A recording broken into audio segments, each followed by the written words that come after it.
Keila aqui do Max Se Realiza em Cristo, passando para dar sequência, né, na nossa série especial de ministrações para o mês das mães. E hoje nós vamos falar sobre Raquel. Raquel, ela foi esposa de Jacó. Jacó trabalhou 14 anos para o seu sogro para tê-la como esposa.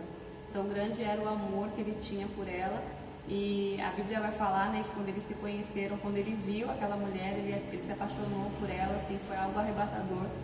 E ele trabalhou por ela, mas a Bíblia também fala que ele foi enganado pelo seu sogro, né? Então ele trabalhou os primeiros 7 anos, e quando era para ter tido Raquel como esposa, Labão foi e deu Lia como esposa de Jacó, e Jacó ficou muito chateado, mas já estava casado, então ele trabalhou mais 7 anos para ter a esposa que ele realmente queria, a mulher que ele realmente amava como sua esposa.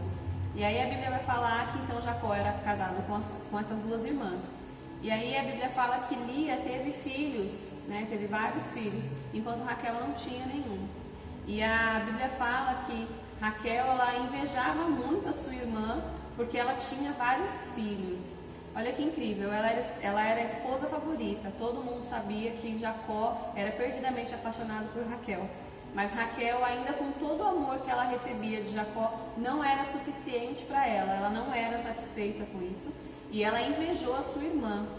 E a Bíblia fala que ela chegou num ponto que ela ficou tão desesperada por não conseguir gerar filhos, que ela chegou para Jacó e falou para ele assim: me dá filhos, senão eu vou morrer. Né? E aí a gente percebe que, na verdade, Raquel não estava preocupada em ter filhos porque ela queria coroar o amor dela com Jacó. Ela não estava preocupada de deixar um fruto do amor dos dois. Ela estava preocupada em gerar filhos porque ela queria mostrar para Lia que ela também era tão capaz quanto ela. A Bíblia fala que ela pegou a sua escrava e deu para Jacó como esposa para que, através dela, ela pudesse ser mãe, né? Que era uma prática comum naquela época. E aí a Bíblia fala que ela teve esses filhos pela sua escrava, mas ainda não estava feliz, ainda não era o suficiente para Raquel. E Raquel é extremamente infeliz e insatisfeita por conta disso. Aí a Bíblia vai falar que então Deus se lembrou de Raquel, abriu a sua amada, então ela conseguiu gerar um filho. Mas eu acredito que o Senhor deixou esse tempo, Raquel esperando por esse tempo para que ela entendesse que o filho que o Senhor daria para ela não era um filho para que ela pudesse esfregar na cara das outras pessoas mostrando que ela era boa, que ela também tinha filhos. Não, o Senhor tratou o coração dessa mulher ao ponto de ela entender que o filho que ela tinha, que ela teria, né, que ela estava gerando, era alguém que tinha um propósito, era alguém que o Senhor usaria, era alguém que tinha um motivo real e importante para estar vivo. E aí a Bíblia fala, né, que ela teve esse filho e ela colocou o nome dele de José, e a gente sabe quem foi José, né? A história dele, o propósito de vida dele. Então eu quero te dizer neste dia, aprenda a valorizar os seus filhos e entenda que o Senhor deu cada um deles a você com um propósito. O Senhor, ele tem um propósito na sua vida, sim, e na vida dos seus filhos também. E cabe a nós, como mãe, ensiná-los, instruí-los, dar estrutura e base para que eles possam viver o propósito do Senhor para a vida deles.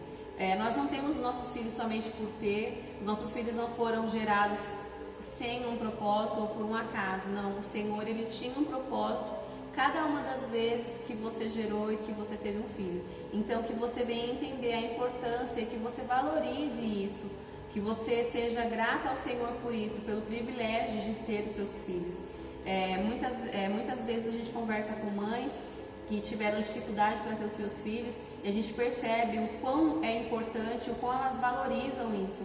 E em contrapartida tem mães que engravidam tão fácil, né, que muitas vezes nem valorizam a maternidade e agem como se a maternidade fosse só, sabe, gerei uma outra pessoa.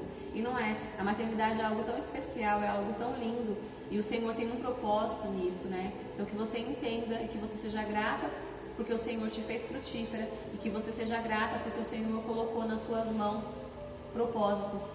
Talvez um propósito, talvez 2 propósitos, talvez 5 propósitos, né?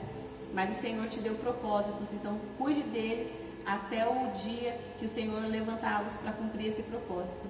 Que o Senhor abençoe a sua vida, que o Senhor abençoe os seus filhos e que você viva o propósito de Deus para você. E que você seja a base e a estrutura para que os seus filhos também consigam viver o propósito de Deus para cada um deles.